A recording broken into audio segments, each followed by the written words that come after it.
Hi everybody, welcome back to today's SPAG lesson. It is Monday the 8th of February and we are going to be revisiting something that you have learned in Year 2 and Year 3, but we haven't really talked much about it this year. So we are going to be thinking about words with prefixes and suffixes. So what I'd like you to do is pause the video please and write your date and learning objective. And hopefully, if you've got a ruler at home, you can use it to underline your date and learning objective and make it look really neat and beautiful. Okay, so before we get started, we need to remind ourselves about what a prefix is and what a suffix is. So prefixes are basically little groups of letters that we add on, that we fix on to the beginning of a word, and they change that word's meaning. So I've got some examples here for you. Disappear. So you start with the word appear and you add on the prefix dis to the beginning and it becomes disappear, which is the opposite of appearing, isn't it? It's disappearing. Unhappy. So you can be happy or you can be unhappy, and that means not happy. It's the opposite of happy. Happy and unhappy. And recycle. So the re prefix means again. So you can recycle something. It means you use it again. You can reread something. If you have read it before and you really liked it, you would read it again. If you went to a place that was really beautiful and you wanted to go there again, you could revisit that place. So re means again. So just to clarify, prefixes go on the beginning of words to change the meaning or give us a new word. Suffixes are very similar. Suffixes are also little groups of letters, but they don't go on the beginning of a word, they go on the end of a word, and they also change a word's meaning slightly. So the examples here that I've got for you are use and less. So the less suffix makes the word useless, useless, without use. Wonderful. So I've added the full suffix on there. You can also add that suffix to words. So another example would be beautiful, wonderful. Okay, the full suffix. And I've got two more for you there. They're attached to verbs. Verbs are our action words, remember? So I've got the word jump and I've added the ing suffix, the ing suffix, to make jumping. So you can also have looking, watching, riding a bike. The ing suffix is used all over the place. And the other very common suffix is the ed suffix. And this suffix is used with verbs to help us form the past tense. So for example, here I've got look and I've added the ed suffix to make the word looked. So just to clarify, prefixes go on the beginning of words to change a word's meaning, and suffixes go on the end of a word to change the word's meaning. Now, we are going to go on a prefix hunt, and then we're going to go on a suffix hunt, and I'm going to help you out a little bit. So what I want you to do is I want you to set up your page so that it looks like this. You could fold your page in half and you've got a nice line down the middle. Or if you have got a ruler at home, you can use the ruler to help you get a nice line down the middle. Now you can see that I've already put a couple of the answers in. I'm going to help you with the first couple of answers. Okay, so if you pause the video, you can get your page all set up. Okay. So with this paragraph, I'm going to read it to you. We're going to read it together. You are just looking for words that have prefixes in them. Prefixes go on the beginning of words, okay? So I'm going to start you off. This morning, I woke up to find that I had started to turn invisible. So I've got that in suffix there. So I found a word with a prefix in it. So what I'm going to do is I'm going to go to my page that you've just set up and I'm going to write it in there. A bit like a sum, a bit like a calculation we would do in maths.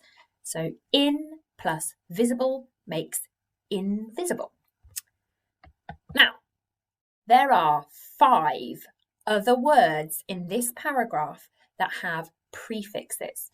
So what I'd like you to do, I'm going to read the paragraph to you, then you can pause the video and see if you can find the other 5 words with prefixes in. Are you ready?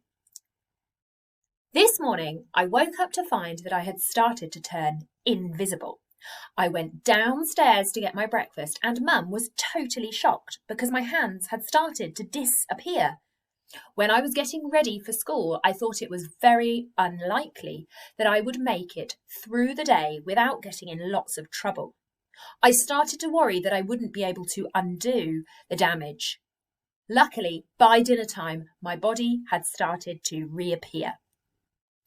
So pause the video there, make sure you've found all 5. So I've given you 1 and there are 5 more words with prefixes in. When you think you've found them, unpause the video and we'll look at the answers. Okay, let's see if you found the answers. Here we go. So this morning I woke up to find that I had started to turn invisible. That's the one I gave you. I went downstairs to get my breakfast and Mum was totally shocked because my hands had started to disappear.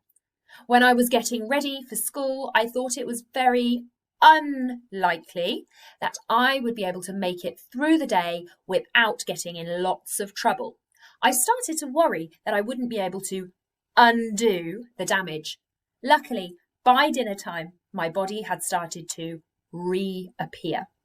So I hope you managed to find all 6 of those.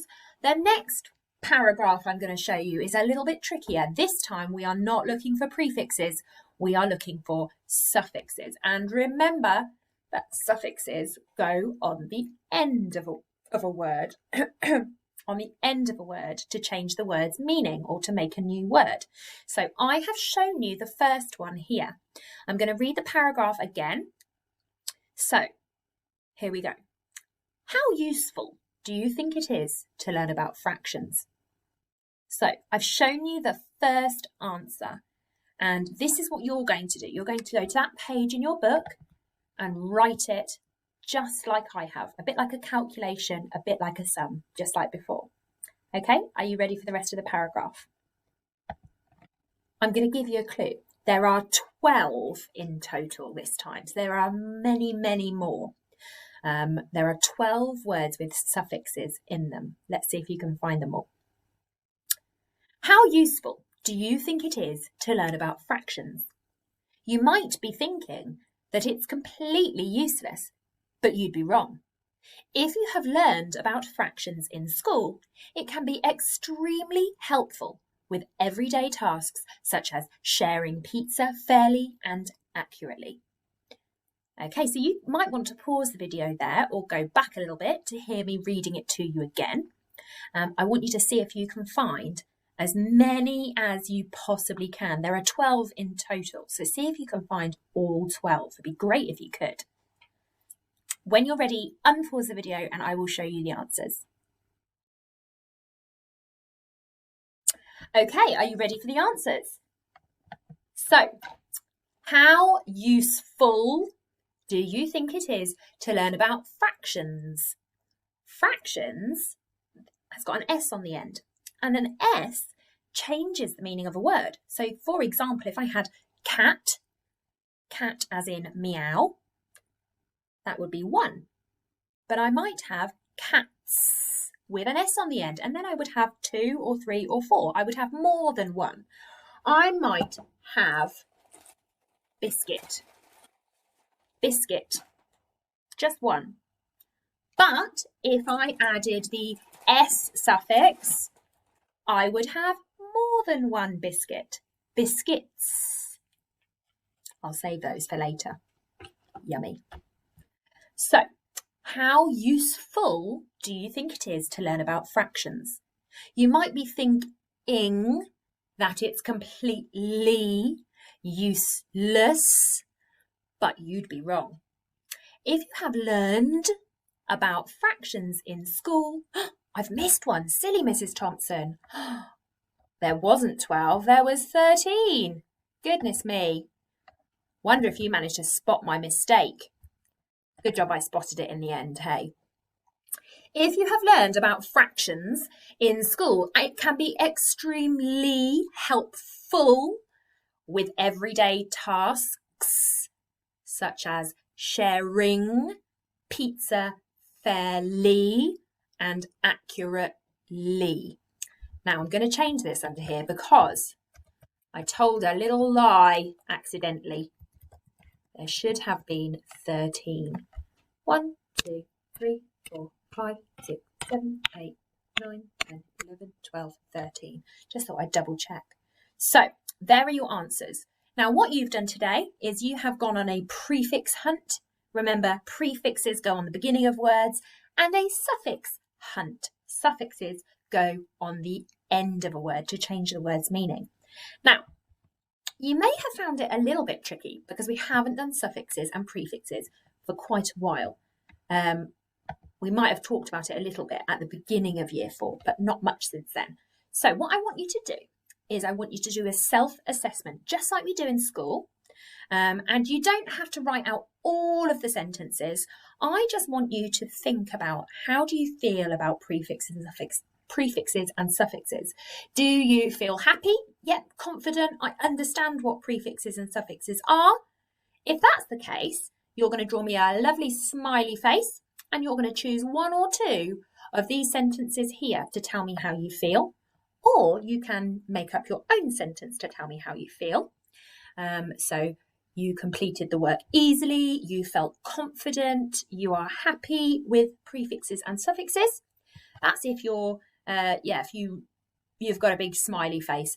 If you're kind of in the middle and you're a little bit unsure, but it wasn't a complete disaster, then you're going to draw a flat face. So you're not completely smiling. And you're going to choose one of the yellowy orange sentences. So it was a little bit tricky. Maybe you got a few questions correct and you're not confident just yet, but you had a really good go. So that's if you're in the middle. And if you are sat there thinking, Mrs. Thompson, what are you talking about? You're completely mad. What on earth is a prefix? That's okay, because we haven't done it for a long time. So I am never cross at people for not understanding. I always just want people to try their best. And so if you are thinking, I don't have a clue, then all you need to do is be really honest, and we can then help you. As soon as we're back in school, we can do little extra lessons and give you a little bit of help to make sure that you understand. So you could write something like, I found this work really tricky, I don't understand, I would like some more help, or maybe I don't feel confident. Okay, but you mustn't be shy to do that, because I won't be cross as long as you've tried your best. Okay, so that is the end of today's lesson. I hope you enjoyed it. I love a bit of spag, and I cannot wait to see you for tomorrow's lesson. Have a lovely day, and I'll speak to you soon. Bye.